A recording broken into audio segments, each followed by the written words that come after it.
Hey, what's going on, people? Hope you guys are doing good. Today, I want to talk to you about this.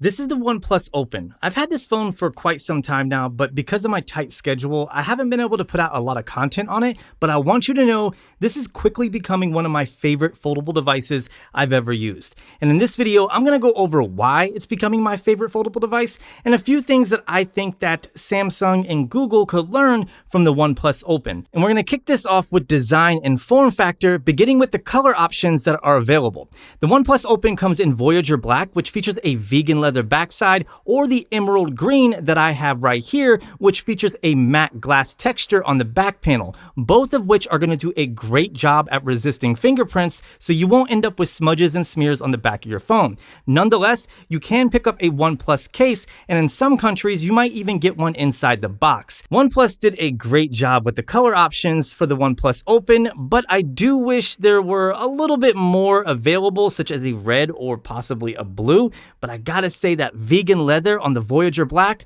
I wish I had that one instead of the emerald green.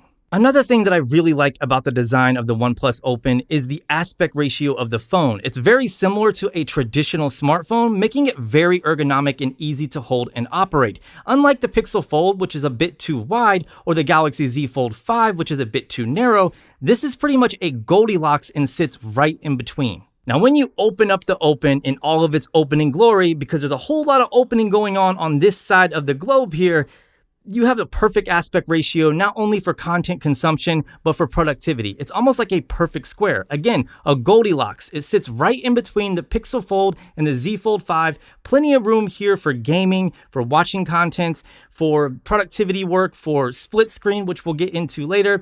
This is literally the perfect aspect ratio for a foldable device, in my opinion. And speaking of content consumption, the speakers on the Oneplus Open are actually pretty good. They're not quite as good as the Z Fold 5, but in my opinion, they are better than the Pixel Fold. However, if you really want to step up your game and get really good sounding speakers, you're going to want to check out this video's sponsor, Platin Audio. I've been a big fan of Platin Audio ever since trying their Monaco systems. The new Milan 5.1.4 keeps the incredibly immersive sound quality Platin Audio is known for, while delivering an easier setup process with a faster, more responsive app and higher quality audio, all while sporting a new compact space-saving design. But you know what? Don't let that compact size fool you. From my experience, the sound quality is insane. Dolby Atmos content is surreal. For instance, I was watching one of my favorite movies of all time, 300, and the experience was far different than when I watched it years and years ago. I could hear the soldiers marching, whispers, slices, and of course, splatters, like I was right there. This is all due to the new speaker design, which features two Dolby Atmos up-firing speakers on the front soundbar and two on the rear speakers. The sound reflects perfectly, resulting in 360-degree surround sound. Prior to the Milan 5.1.4, I was using the Samsung Q950 system, and while it is a very nice system, most of the things it excels at have to do with smart things and the ecosystem. From a sound standpoint, the Milan 5.1.4 is very close.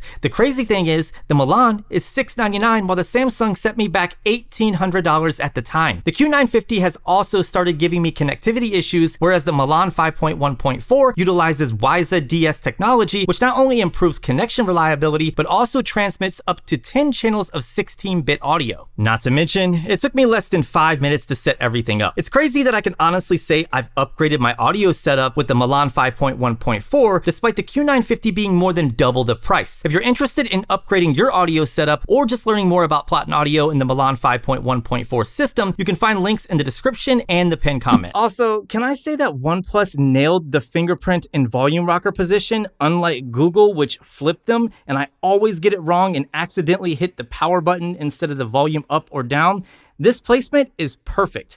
Also, right above those two buttons, you have the mute toggle switch, and I gotta say, I absolutely love this thing. Classic OnePlus move here. Being able to quickly go from silent to vibrate to sound is really, really nice without having to dive into the phone. Now, I know we lightly touched on the display when we were talking about the design and ergonomics of the Oneplus Open, but I want to double up on that with number 2, and that's the displays. The cover display is 6.3 inches, meanwhile the interior or main display is 7.8 inches. They're both dynamic LTPO 3.0 OLED panels with variable refresh rates. On the main display or primary, we have a range from 10 to 120 Hertz, and on the cover display, we have a range of 1 to 120 Hertz. Very similar to the other phones, but here's where things take a twist. This is the brightest display I have ever seen on a foldable device. It's brighter than the Pixel Fold and the Z Fold 5, coming in at 1400 nits sustained brightness and peaking all the way up to 2800 nits. This display is easy to view outside under direct sunlight or in other bright lit conditions.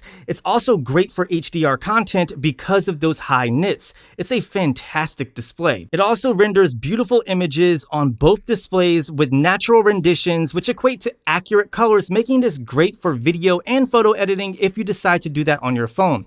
All I can say is whenever you're watching content and you have it in the natural mode or the default mode, you're going to get some of the best looking images that have pleasing colors that are true to life. And that's why I love the OnePlus Open. Now this one's going to be a bit subjective, but number 3 for me are the cameras. On the back of the OnePlus Open, we're looking at a 48 megapixel main sensor, a 64 megapixel telephoto, a 48 megapixel ultra wide, and of course this is in partnership with Hasselblad, and I have to say this camera system is easily one of the best on any foldable phone on the market, at least when it comes to photos. The images coming off of the OnePlus Open just have a natural color tone. Skin tones are perfect. I mean, they really dialed in on the skin tones and they look oh so good. And it has excellent contrast with plenty of saturation without getting too crazy or vibrant, keeping the images very true to life and almost filmic. I mean, just take a look at these portrait mode shots. They are absolutely incredible. And this is on a foldable device, something that we're really not used to here in the US at least. Another thing about this camera system is that the low light quality is great. I mean, it's not the best on the market, don't get me wrong, but for a foldable device, come on, look at these images, look at the noise level. These images look super clean, and again, they're coming from a foldable device. Video quality on the OnePlus Open is a different story. I would probably say that's its biggest weakness when it comes to its camera system. During the day, videos look excellent, super clean, plenty of detail, and the colors look awesome.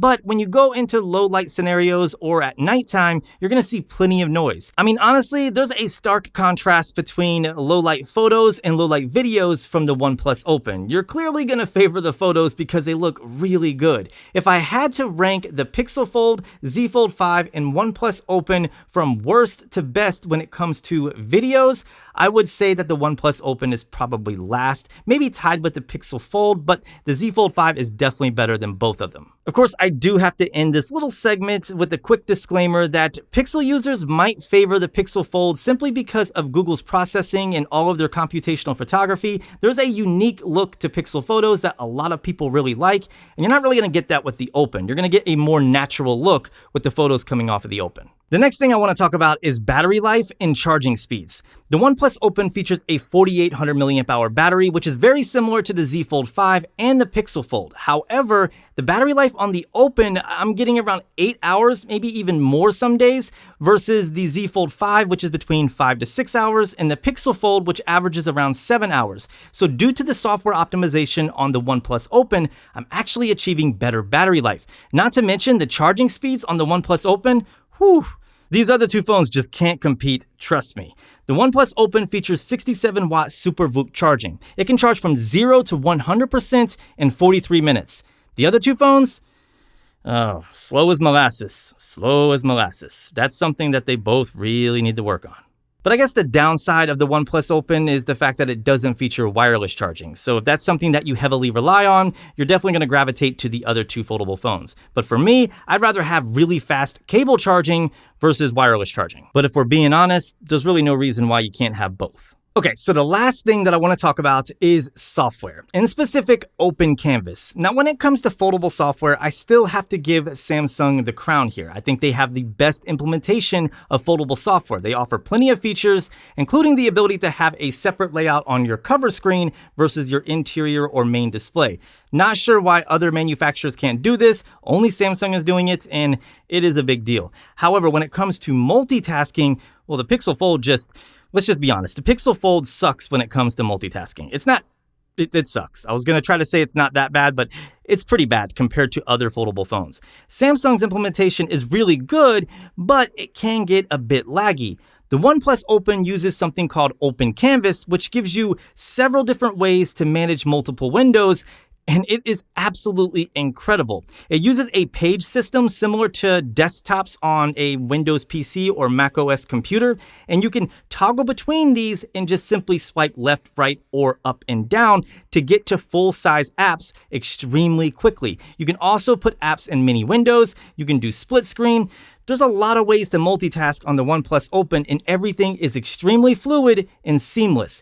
It's probably one of the best multitasking experiences out there. Plus, I just learned that you can purchase the Oppo Pen and it works with the OnePlus Open. Now, the S Pen features, of course, are much better than what you're going to get on this. But if you just want a pen to doodle and handwrite, I mean, you really could do that on this just as well as you can on the Samsung Z Fold 5. So it's not that big of an advantage. All right, so maybe I ruffled some feathers, maybe I pissed a few people off, but nonetheless, these are 5 things that I really love about the OnePlus Open, and a few things that I think that Samsung and Google could learn from this phone and maybe make their own phones a little bit better.